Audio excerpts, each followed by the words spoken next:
41, Carisha B, 8 renglones de abajo hacia arriba, las últimas 3 palabras. Dice la Gemara, Tanu Rabbanan, así estudiaron nuestros Jajamim, Ajal Salim mi Beodiom Hayab.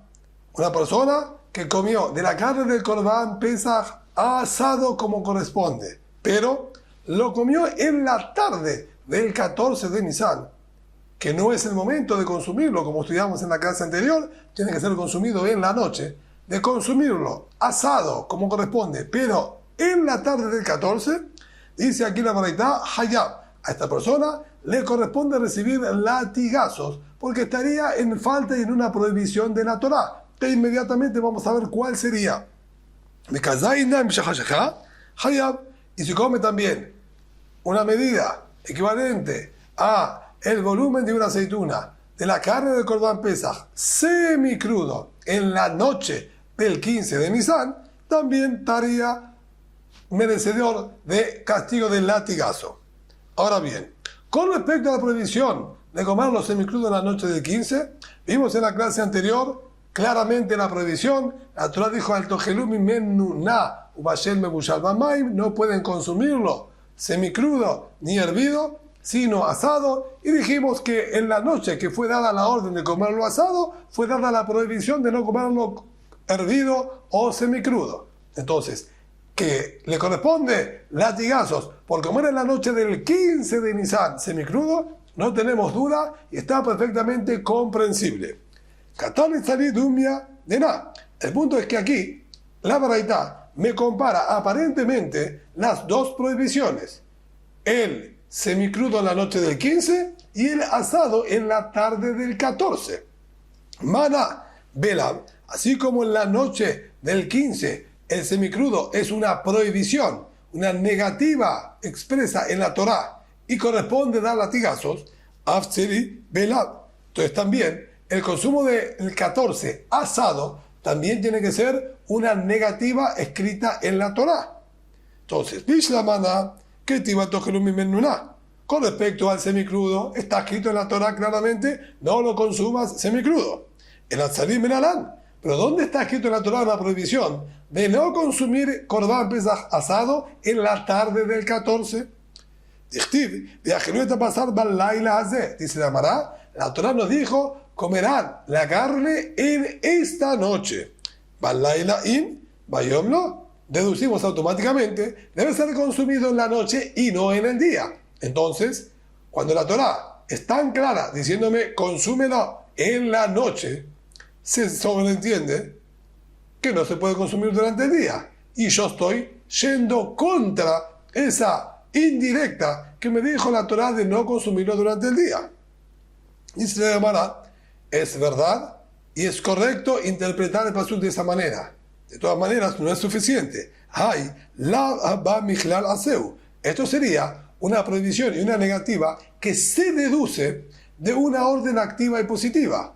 Es decir, nunca la Torá me habló acá claramente diciéndome no puedes consumirlo en la tarde del 14. Me dijo sí, debes consumirlo en la noche del 15. Me habló de una acción, una orden activa que debo actuar. Se entiende que no tendría que actuar de otra manera, pero nunca me prohibió la otra acción. Y si bien se deduce que está prohibido, no es posible darle latigazos a una persona. Los latigazos por pasar por las palabras de la Torá es únicamente cuando la Torá se expresa claramente diciendo no lo pueden hacer, cuídate de no hacerlo, no cuando es deducible de una orden activa. Toda prohibición que se deduce de una orden activa es considerado como una prohibición activa, y los castigos son por prohibiciones negativas y abstenciones claras, escritas y explicadas en la Torá. Por lo tanto, no entiendo cómo es posible que haya latigazos para que coma la carne asada en la tarde del 14. Amar Rab Chisda, dijo Rab Chisda, Amani Rebi Yehudahi. ¿Sabes quién es el Taná de esta baraitá? El autor de esta baraitá que dice que está prohibido con latigazos es Rabbi Yehuda. De Tania, Nosotros nos encontramos en otra situación completamente distinta, con respecto a la prohibición de donar animales para el Bedek Bait, donar animales para el patrimonio del gran templo. La Torah dice, una persona está libre de donar cualquiera de los productos que le pertenezcan a él. Hasta incluso animales, él puede donar no como ofrenda, sino como patrimonio. Ahora bien, la Torah nos dice que no todos los animales son aptos para utilizarlos como ofrenda. Muchos defectos los descartan de esa posibilidad. Dentro de ellos dice Pasuk así, de Tanya, Shor Vase Sarua Bekalut Nedavata Aseoto, el toro o el cordero, Sarua, que tiene una anomalía en el tamaño de sus miembros. Tiene, por ejemplo, una pata más larga y grande que la otra. Tiene un ojo más grande que el otro. Este desequilibrio en el tamaño de órganos que normalmente tienen que ser similares es considerado un defecto y lo descalifica para Korban. No puede ser utilizado como ofrenda. Lo mismo Bekalut. Si en vez de tener las pezuñas partidas, divididas en dos, vino este animal, así nació, con un solo casco, pegado y unido, esto es un defecto también que lo descalifica. Y sobre eso dijo el Pasuk, Nedavata Aseoto, puedes darlo como un donativo. Es decir, no puedes utilizarlo como una ofrenda, pero sí puedes donarlo como un valor monetario para patrimonio del gran templo. Y el Pasuk aclara, Oto, a él. ¿Qué quiere decir a él? A este animal que está defectuoso. Oto Atamatriz a él. Lo puedes consagrar como donación para patrimonio del gran templo. Pero no puedes donar animales íntegros, sin defectos, como un patrimonio para el gran templo. Los que son íntegros y aptos para ofrendas y korbanot, ese debes donarlo para ofrenda, no como dinero y patrimonio para el gran templo. Mikan Amru, de aquí es que dijeron nuestros Jajamim, con la matpiste mimim de Kabait o verde hace, todo aquel que dona un animal sano, apto para korban, para sacrificios, para patrimonio del gran templo, está transgrediendo una orden activa que dijo la Torá. En la BAC, si la orden activa es el defectuoso debes donar, el defectuoso y no el sano. Entonces uno estaría transgrediendo esa orden activa.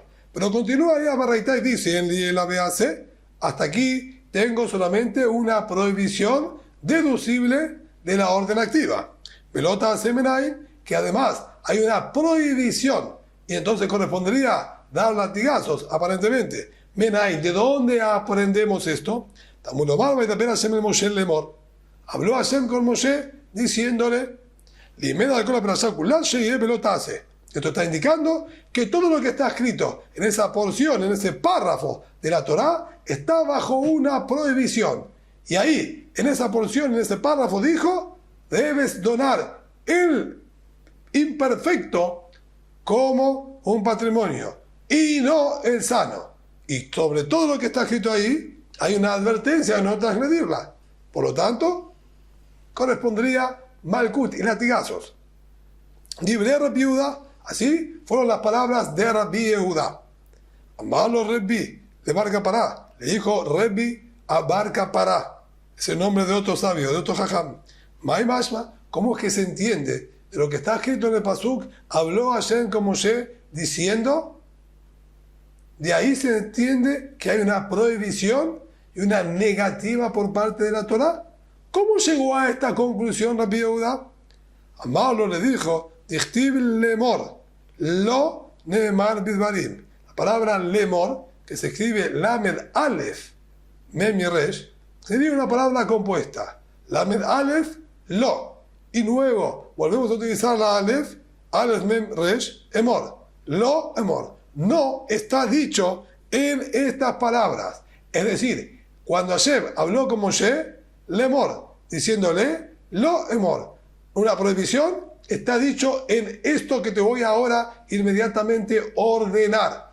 De ahí es que aprendió que está todo lo que estaba escrito en ese párrafo bajo una prohibición y negativa de la Torah. De Rabambre, lemor, lav emor. Y en la Yeshiva de Rab interpretaron algo muy similar y dijeron, lemor es lav emor. No, diles a ellos. Cuando tú vas a transmitirle las palabras al resto de Israel, diles que hay una prohibición. Eso sería lemor, lav emor. Una prohibición, diles a ellos, ¿sí?, que hay aquí. De una manera u otra, vemos entonces que de acuerdo a Rabbi Judá, cuando el pasuk dice lemor, está indicando que hay una prohibición. Por lo tanto, vamos a decir lo mismo con respecto al Corban Pesach.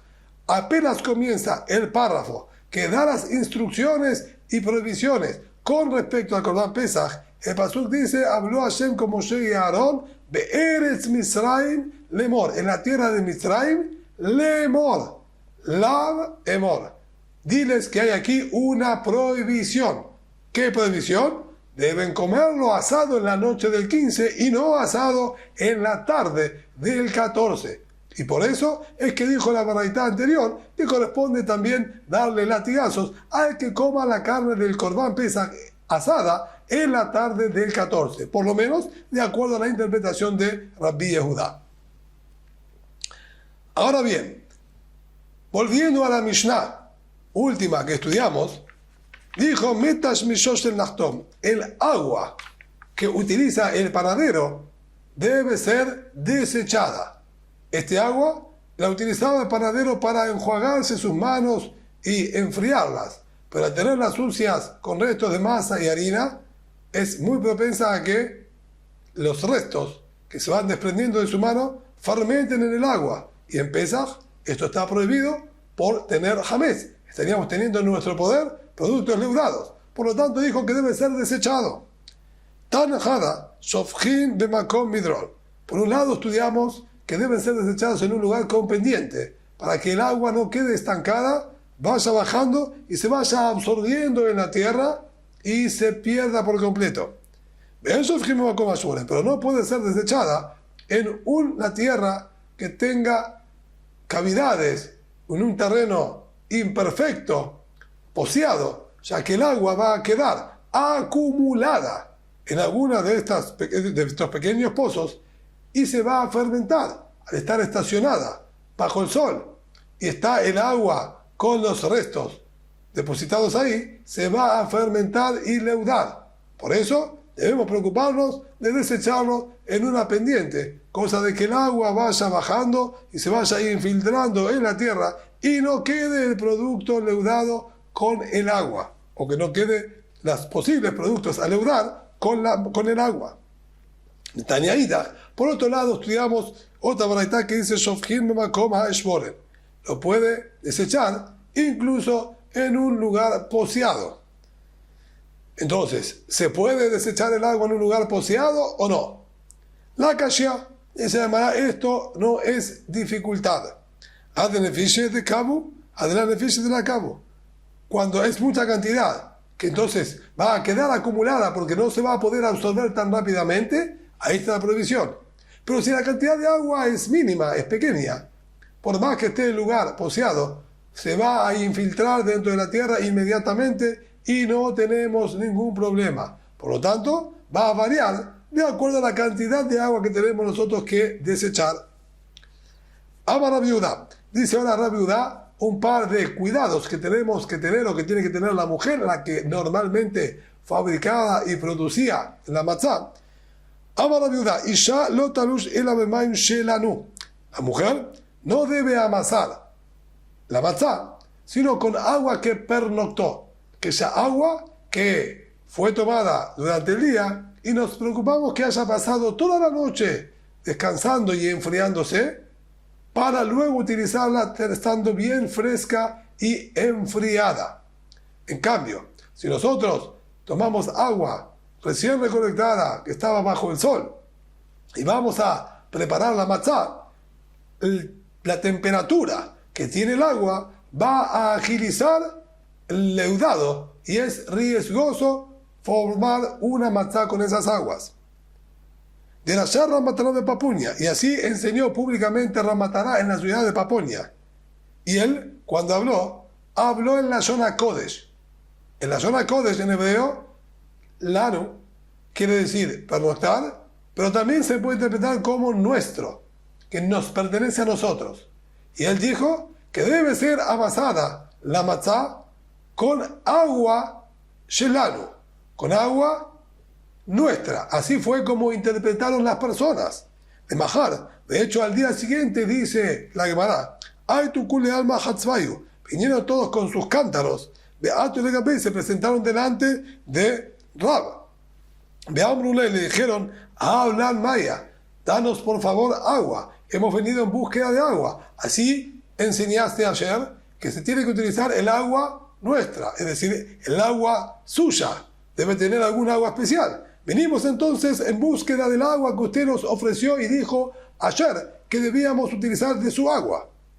Marleu les dijo a ellos, Ana Bemaya de Bitu, hambre. Yo me referí de Bitu. De Bitu en arameo quiere decir que pernoctaron, que descansaron. Ustedes interpretaron mal mis palabras, confundiendo las expresiones que son homónimas. Y no me referí a aguas mías, sino a aguas que pernoctaron y descansaron. Dará Shabbat. Así también enseñó Rabá públicamente, y Shalo Talush Bahamá, que la mujer no amase bajo el sol.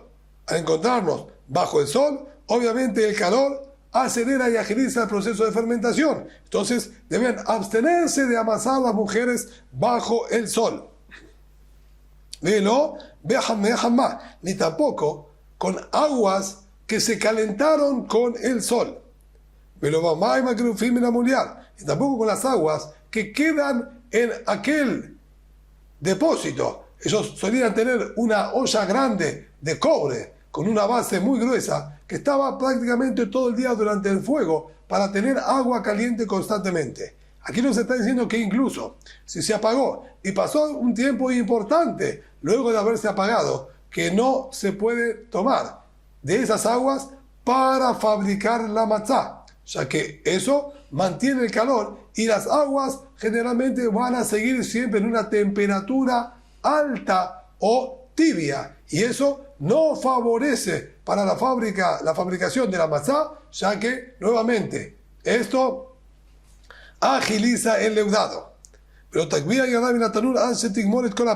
y que no levante su mano de la masa que tiene que poner inmediatamente en el horno hasta que no la tenga completamente formada para poner. Es decir, que no deje reposar una vez que formó la matzá, no la deje reposar y quieta porque puede leudar, sino constantemente tiene que estar tratándola hasta el momento que se libere el horno para inmediatamente colocarla dentro del horno y que se hornee. Utrija shenekelim, y debe tener la mujer 2 recipientes con agua a su lado mientras va formando las matzot. Una para poder tomar agua de ahí y colocar sobre la masa. Cuando la masa queda muy seca, va absorbiendo el agua, la moja con un poco de agua. Entonces tiene un recipiente para mojar con agua la matzá. Y otro para cuando siente sus manos calientes de tanto amasar, sumergirlas y enfriar sus manos para evitar que se leude la masa. Y vaya lehu. La pregunta que surgió en el Bet HaMikdash fue otra. Habrá velá shamahu. Y si la mujer se confundió y utilizó aguas tibias, aguas que estaban con un poco de temperatura, y con eso fabricó la matzá. Mau, ¿cómo es el din? ¿Se las puede consumir o no se las puede consumir? Mosutá mar mutar. Mosutá dijo está permitido el consumo de ellas. Rabashi amar azur. Rabashi dijo no, está prohibido. Amar morzutra. Dijo morzutra, mená minala, ¿en qué me basé yo para permitir? Si estaba escrito que no se la puede fabricar con estas aguas, ¿en qué me baso yo para permitirlas? Estaña, como estudiamos en clases anteriores, el notetina seorim pesaj, no se pueden poner en remojo los granos de cebada para ablandar y separar sus cascarillas. Esto está prohibido porque tenemos miedo que leude y fermente. Pero si ya lo hizo, azurim. Si nosotros notamos que el grano de cebada se agrietó, entonces está prohibido consumirlos. Pero si no se agrietó, está permitido. Ahí tienes una prueba de algo que está prohibido hacerlo a priori por miedo a que fermente, pero si nosotros lo hicimos y vemos con nuestros ojos que no está fermentado, se autoriza el consumo. Entonces, yo entiendo que acá funciona de la misma manera. Prohibieron utilizar aguas tibias porque va a generar la fermentación y agilizarla. Es perfecto, estoy de acuerdo, no se puede utilizar. La utilizó. Yo veo que la masa no se elevó, no está amarillenta, no tiene tampoco ninguna grieta, no se le formó ninguna rayita. Entonces, tiene que estar permitido similar a los granos de la cebada. En eso me baso yo por Sutra para permitirlo. Rav Ashi Amar. Rav Ashi por su parte dijo, ¿Atu kulu hada majita majetinu? ¿Acaso todo fue tejido con la misma trama y en la misma tela? Es decir, ¿es comparable una situación con la otra? Porque allí permitieron, aquí también tiene que permitirlo. Eja de Itmar, Itmar, deja de la Itmar. Donde encontramos que dijeron que si ya lo hicieron está permitido, está permitido. En el lugar que no encontramos que hayan dicho que está permitido, no vamos nosotros tampoco a poder permitirlo. Por lo tanto, por más que allí dijeron que si ya lo hicieron se puede cuando vemos que no elevó, aquí que no encontramos que lo dijeron, no tenemos el derecho y la autoridad de permitirlo, y si lo hizo va a estar igualmente prohibido. Hadran Allah con Sha'ab el Neder, Hadran Allah con Sha'ab el Neder, Hadran Allah con Sha'ab el Neder. Vamos a dar comienzo en la próxima clase.